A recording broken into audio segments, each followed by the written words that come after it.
राधे राधे भक्तों हमें बृहस्पति देव की पूजा करनी चाहिए।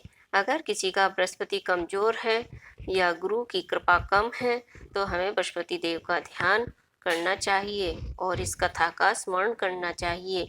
जो भी इस कथा को पढ़ता है या सुनता है उसको विद्या बुद्धि धन की प्राप्ति होती है। तो शुरू करते हैं बृहस्पति देव की कथा।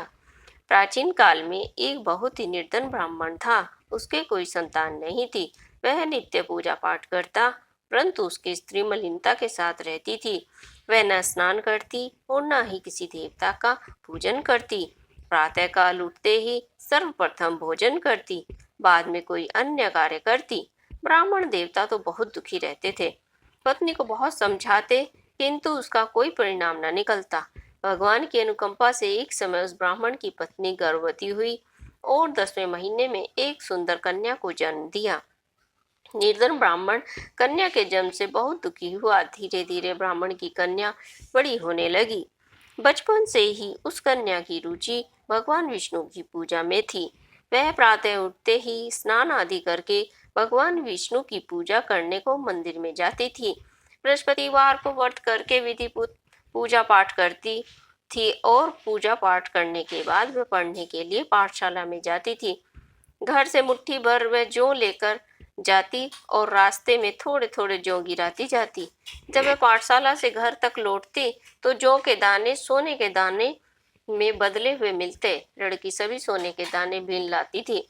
एक दिन जब वह सोने के दानों को साफ कर रही थी तो उसकी माँ ने कहा, बेटी, सोने के दाने साफ करने के लिए सोने का सूप भी होना चाहिए। अगले दिन बृहस्पतिवार था। उसने भगवान बृहस्पति देव की पूजा करते हुए प्रार्थना की, हे भगवान, यदि मैंने आपका व्रत विधिवत किया हो तो मुझे सोने का सूप दे दो। भगवान बृहस्पति देव ने उसकी मनोकामना पूरी करने का वचन दिया। पाठशाला से लौटते समय उसी रास्ते में सोने का सूप पड़ा हुआ मिला। घर से लौटकर सोने के सूप अपनी माँ को दिखाकर वह सोने के दाने साफ करने में लग गई। उसी समय नगर का राजकुमार उसके घर के पास से गुजर रहा था। उस सुंदर लड़की को सोने के सूप में जौ साफ करते देख राजकुमार उस पर मोहित हो गया। महल में आकर राजकुमार ने राजा से उस लड़की से विवाह करने की इच्छा प्रकट की। तो राजा ने ब्राह्मण को महल में बुलाकर राजकुमार से उस लड़की के विवाह की बात कही। ब्राह्मण तैयार हो गया। धूमधाम से उस लड़की का विवाह राजकुमार से हो गया। दुल्हन बनकर ब्राह्मण की लड़की महल में चली गई। लड़की के चले जाने से ब्राह्मण फिर से निर्धन हो गया। उसे कई कई दिन तक भोजन भी नहीं मिलता था, परंतु दुखी होकर ब्राह्मण एक दिन अपनी लड़की के पास गया और अपने पिता को से निर्धनता का समाचार सुनकर उसे बहुत सा धन देकर पिता को विदा कर दिया। उस धन से ब्राह्मण के कुछ दिन तो आराम से गुजर गए, लेकिन जल्दी ही फिर से भूखों मरने की हालत हो गई। ब्राह्मण अपनी लड़की से धन लेने के लिए फिर महल में पहुंचा। लड़की ने पिता की बुरी हालत देखकर कहा, पिताजी, आखिर कब तक मुझसे धन लेकर जीवन यापन करेंगे? आप कोई ऐसा उपाय क्यों नहीं करते जिससे आपका घर धन और संपत्ति से भर जाए? ब्राह्मण ने कहा, मैंने तेरी माँ को बहुत समझा लिया, पर उसकी समझ में कुछ नहीं आता। उसका फूहड़पन नष्ट हो तो घर की निर्धनता भी दूर हो जाए। तब कुछ सोचकर लड़की ने पिता से कहा, पिताजी, आप कुछ दिनों को के लिए मेरी माँ को मेरे पास छोड़ जाओ। तब कुछ सोचकर ब्राह्मण की पत्नी अपनी लड़की के पास उसकी माँ को छोड़ आया।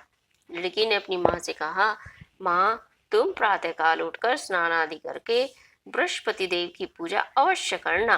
पूजा करने से तुम्हारी निर्धनता अवश्य दूर हो जाएगी। लेकिन उसकी माँ ने उसकी कोई बात नहीं मानी। तब क्रोधित होकर लड़की ने अपनी माँ को एक कक्ष में बंद कर दिया और सूर्योदय के समय उठाकर जबरदस्ती उनसे स्नान कराया और फिर मंदिर में ले जाकर भगवान बृहस्पति देव की पूजा कराई। कुछ दिनों तक ऐसा करने से माँ की बुद्धि में परिवर्तन हुआ और वह स्वयं बृहस्पतिवार का व्रत रखने लग गई। उनके व्रत रखने से ब्राह्मण के घर में भगवान विष्णु की अनुकंपा से धन की वर्षा होने लगी। दोनों पति पत्नी धन संपत्ति पाकर आनंद पूर्वक जीवन यापन करने लगे और विष्णु धाम को चले गए। लकड़हारा बने राजा ने उस साधु से भगवान बृहस्पति देव की कथा सुनकर बृहस्पतिवार का व्रत करके भगवान विष्णु की पूजा की उस दिन से उसके सभी कलेश दूर हो गए और अगले बृहस्पतिवार को कामकाज में अधिक व्यस्त रहने के कारण उसने बृहस्पति देव का व्रत नहीं किया। भगवान बृहस्पति देव लकड़हारे से क्रोधित हो गए और उसे भूल की सजा दी। बोलिए बृहस्पति देव भगवान की जय।